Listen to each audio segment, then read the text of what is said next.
आइए साखी श्रवण करते हैं भक्त रविदास जी का मेवाड़ जाना।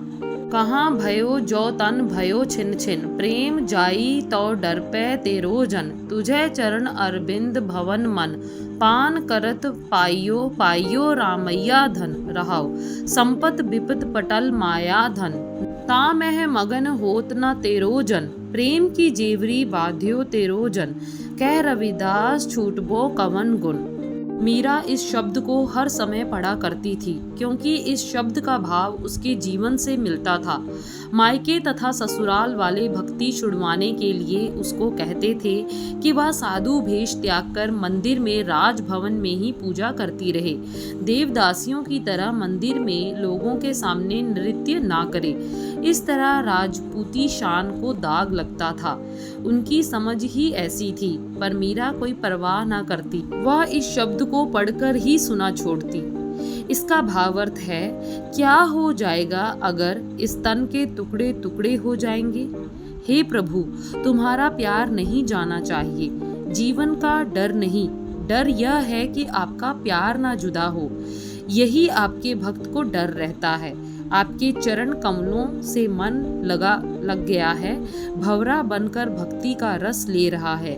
जायदाद तथा माया के झगड़ों में तुम्हारा भक्त नहीं उलझता। तुम्हारा भक्त तो प्यार की जंजीर से बंधा है। किसी तरह भी तुम्हारा सेवक प्यार के बंधन से आजाद नहीं हो सकता। अर्थात भक्त जन भक्ति नहीं छोड़ता, चाहे उसको कितने ही कष्ट क्यों ना मिले। जैसे भक्त प्रहलाद को अनेकों कष्ट और डर दिए गए, पर उसने राम नाम का त्याग नहीं किया। राम ने ही उसकी सहायता की, उसको तपते स्तंभ से भी बचा लिया। मीराबाई तथा कर्माबाई रविदास जी के पास कुछ समय सेवा करने तथा सिमरन करने के बाद अपने नगर मेवाड़ को लौट गई। मार्ग में सत्संग होते गए। मेवाड़ में पहुंचकर मीराबाई ज्यादा भक्ति पर रंगी गई। वह दुनिया तथा माया के पदार्थों को भूल गई। उसके भाई तथा ससुराल वाले इतने क्रोधित हुए कि उसे मारने पर तुल गए। एक दिन ऐसी दशा आ पहुंची कि उसकी माता भी उसकी दुश्मन हो गई। माँ कभी संतान को नहीं मारती, पर मेवाड़ के शाही खानदान ने उसे इतना मजबूर किया कि उसने विष का प्याला भरा तथा मीरा को बुलाकर कहा, मीरा, यह ठाकुरों का अमृत है, पी लो। सोमनाथ के मंदिर में से आया है, पवित्र अमृत जो जन्म मरण काट देगा। मीरा एक तो माँ पर विश्वास करती थी तथा दूसरा वह भगवान के नाम पर न्यौछावर होती थी। उसने विष का प्याला उठाया तथा गटागट पी लिया। उसके दिल दिमाग पर कोई असर ना हुआ, बल्कि उसे विष स्वादिष्ट लगा। उसके प्रभु ने सत्य ही विष को अमृत बना दिया, मीठा शरबत। उसने कहा, माताजी, अमृत तो बहुत ही मीठा है, और है कि यही है। मीराबाई की माँ शर्मिंदा हो गई। वह कुछ ना कह सकी, बोल भी ना सकी। उसको संदेह हो गया कि मीरा को पता लग गया है, इसी कारण वह कह रही है। मीरा की माँ के हृदय में ममता उमड़ी। उसने मीरा को गले लगा लिया और रोते हुए कहा, मीरा, यह अमृत नहीं, विष था। तुम्हें मारने के लिए दिया था। तुम्हारा भाई तथा तुम्हारे पिता अब तुम्हें जीवित नहीं देखना चाहते, इसलिए मुझसे विष दिला दिया। मीराबाई ने कहा, माँ, मुझे भाई और पिताजी मारना क्यों चाहते हैं? माँ ने कहा, मीरा, तुम एक बड़ी भूल कर आई हो, जो तुमने रविदास चमार को अपना गुरु धारण कर लिया। अच्छा था यदि रामानंद गुसाई या किसी पंडित के चरणों में लगती। यह क्या किया? मीराबाई ने बोला, माताजी, भगवान की दुनिया में सभी उसके पुत्र हैं, सारे मनुष्य हैं, उसने बनाए हुए हैं। किर्त कर्म करके कोई माया के कारण बड़ा है तथा कोई छोटा। आत्मा तथा खून हरेक के एक हैं। ईश्वर की भक्ति कोई बुरा कार्य नहीं, अपितु नेक कर्म है। माताजी, पर मैं मरी नहीं, जहर तो अमृत बन गया, मेरा भगवान ही रक्षक। माता आंसू बहाती रही, क्योंकि वह अपनी पुत्री से बहुत प्रेम करती थी, लेकिन मीराबाई का खतरा ना टला। एक दिन कर्माबाई ने कहा, हो सकता है मामला बिगड़ जाए, गुरु रविदास जी को बुला लें। उनके आने पर मामला ठीक हो जाएगा, बाहर बहुत चर्चा है। यह सुनकर मीरा हंस पड़ी तथा प्रभु यश में भजन गाने लग गई। उसने कह दिया कि जरूर बुला लो, भेज दो संदेश यदि आ जाएं। मैं स्वयं जाती हूँ, कर्माबाई का उत्तर था। अच्छा कहकर मीराबाई भक्ति लहर में विष्णु पद गाने लगी। वह एक पल भी भगवान का यश करने से नहीं रुकती थी। दूसरे दिन सफर का प्रबंध करके कर्माबाई काशी नगर की तरफ चल पड़ी। उसको आशा थी कि उसके कहने पर भक्त जी अवश्य आ जाएंगे। कर्माबाई भक्त रविदास जी के निवास पर पहुंच गई। उसने भक्त रविदास जी के आगे प्रार्थना की, महाराज कृपा करके आप मेवाड़ तक चलो। एक तो उधर से जिज्ञासु दर्शन करना चाहते हैं और दूसरा मीराबाई बहुत संकट में है। रविदास जी ने पूछा, मीराबाई को क्या संकट आ गया? वह तो प्रभु की दासी है। कर्माबाई ने कहा, महाराज मीराबाई का भाई चंद्रभाग ही उसका शत्रु बन गया है।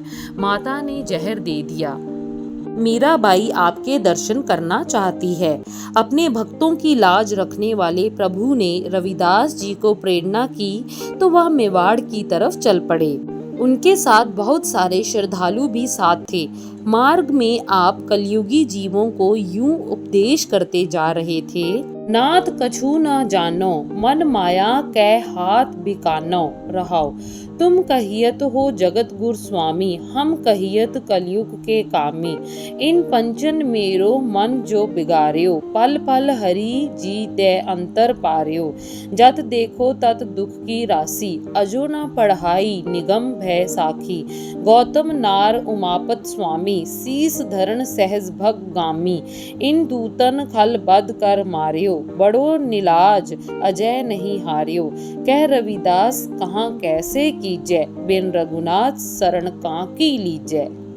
इस शब्द में भक्त रविदास जी ने जन साधारण पुरुष की अवस्था बयान की है कि वह कैसे विनती करता है, हे करतार, मैं तो कुछ भी नहीं जानता, ना जप तप का ज्ञान है। आप तो जगत के स्वामी हैं, हम कलयुग के वासनावादी आदमी हैं। पांचों लोभ मोह अहंकार क्रोध वासना ने मेरे मन को बिगाड़ दिया है। पल पल इन्होंने हरि परमात्मा से दूर किया है और ज्ञान के निकट नहीं आने दिया। जिधर भी देखते हैं दुखों का ही साम्राज्य है। अभी भी बोध नहीं हुआ। आगे उदाहरण के तौर पर बताते हैं कि दुनिया के लोगों देखो, पाप कर्म करने वाले बड़े पुरुष भी सजा से बच नहीं सकते। ऋषि गौतम की पत्नी अहल्या तथा इंद्र की कथा मिसाल है। देवराज इंद्र कामुक होकर बेईमान हुआ तो ऋषि गौतम के श्राप से हजारों दुख उठाए, शरीर पर निशान पैदा हो गए। पांचों ने ऐसा दुखी किया कि निर्लज्ज अभी भी विचार नहीं करता। भक्त जी कहते हैं कि हरि भजन के बिना परमात्मा की शरण लेने का कोई लाभ नहीं होता, इसलिए ईश्वर की शरण के लिए भजन अति आवश्यक है। रविदास जी मेवाड़ की ओर रवाना हो गए। कई सैकड़ों मील का मार्ग था। मार्ग में वह जहाँ भी पड़ाव करते वहाँ ही सत्संग करके हरि भक्ति की वर्षा करते। दुखी लोग दुखों के बारे पूछते, आत्मिक ज्ञानी तथा अभिलाषी आत्मा की बाबत पूछते। इस तरह ही सब कुछ होता जाता। भक्त जी की महिमा जगत में चारों तरफ बेहद होती। इस तरह मार्ग में एक दिन भक्त रविदास जी अपने स्वामी परमात्मा से वचन विलास करने लग गए। भक्त तथा परमात्मा के क्या संबंध होते हैं, कैसे परमात्मा भक्तों के वश में हो जाता है, इस बातचीत को जगत के आगे इस शब्द द्वारा प्रकट किया। जो हम बांधे मोह फास, हम प्रेम बदन तुम बांधे। अपने छूटन को जतन करो, हम छूटे तुम आराधे। माधवे जानत है जैसी तैसी, अब कहाँ करोगे ऐसी। रहाओ मीन पकड़ फांक्यो, अर काट्यो रात कियो बहुरानी, खंड खंड कर भोजन कीनो, तो ना बसरियो पानी। आपन बापे नाही किसी को, भावन को हर राजा। मोह पटल सब जगत व्यापियो, भगत नहीं संतापा। कह रविदास भक्त एक बाड़ी, अब एह का स्यों कहिए। जा कारण हम तुम आराधे, सो दुख अजहू सहिए। जिसका परमार्थ भक्त जी फरमाते हैं, हे ईश्वर, जीव जगत में आए हो तो मोह के बंधन से जकड़कर हमें बांध लिया, पर हमने भी तुम्हें प्रेम रूपी बंधनों के कारण बांधा है। हम तो आपको याद करके बंधनों से छूट गए, पर अब आप अपने छूटने का प्रबंध करो। हे प्रभु, जैसे हमारा प्यार आपके साथ है वह आप ही जानते हो। आप क्या कहोगे? यह प्यार टूटने वाला नहीं, यह प्यार तो ऐसा है जैसे जल और मछली का प्यार होता है। शिकारी या मछली को खाने वाला जल में से पकड़कर मछली को चीरता तथा टुकड़े टुकड़े करता है, पकाता और खाता है, पर मछली पानी को नहीं भूलती। मछली खाने वाला पानी पीती रहती है।